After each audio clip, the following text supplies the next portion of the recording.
ही नाग इंसानी रूप में रघुनाथ के घर के पास आ पहुंचा। उसका दिल अब भी बदले की आग से भरा था। उसने सोचा, अब वक्त आ गया है। जिसने मेरे पिता को मारा, मैं उसकी बेटी को डसकर अपना इंतकाम पूरा करूंगा। धीरे धीरे वो छत की तरफ चढ़ा। मीरा अपनी कुर्सी पर बैठी किताब पढ़ रही थी। उसके बाल हवा में लहरा रहे थे और उसके चेहरे पर एक ऐसी मासूमियत थी जिसे देखकर नाग एक पल के लिए रुक गया।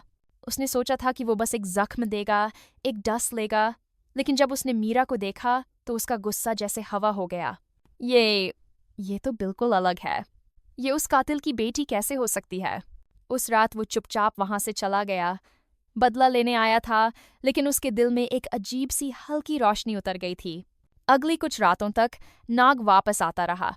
कभी छुपकर मीरा को देख लेता, कभी उसके कमरे की खिड़की के पास से गुजरता।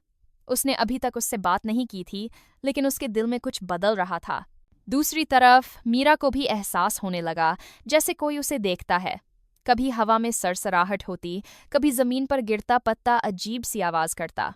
उसने अपनी माँ से कहा, अम्मा, लगता है घर के पास कोई है। कभी कभी ऐसा लगता है जैसे कोई मुझे देख रहा है। माँ ने हंसते हुए जवाब दिया, पगली, तू ज्यादा सोचती है। ये सब तेरी कल्पना है। लेकिन मीरा के दिल को सुकून नहीं मिलता था।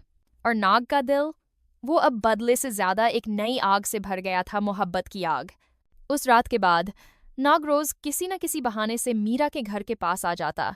कभी पेड़ के पीछे से देखता, कभी छत के कोने पर बैठकर चांदनी में उसका चेहरा निहारता। उसने कभी सोचा भी नहीं था कि जिस घर को वह बर्बाद करने आया था, वही घर उसकी धड़कनों का ठिकाना बन जाएगा। मीरा को भी अब आदत हो गई थी, जैसे कोई उसके आसपास है। उसके दिल में डर भी था और एक अजीब सा सुकून भी, जैसे कोई अनजानी रूह उसकी हिफाजत कर रही हो। एक शाम जब गांव में बिजली चली गई और सारा माहौल अंधेरे में डूब गया, मीरा छत पर दिया जलाने गई। उस वक्त हवा तेज चल रही थी और अंधेरे में उसे एक साया दिखा। कौन है वहां? उसने थोड़े डर के साथ पूछा। साया धीरे धीरे रोशनी की ओर आया और उसके सामने एक नौजवान खड़ा था, ऊंचा कद, तेज निगाहें और चेहरे पर एक अजीब सी चमक। उसने सफेद कुर्ता पहना हुआ था जो हवा के साथ लहरा रहा था। मीरा एक कदम पीछे हटी। तुम कौन हो?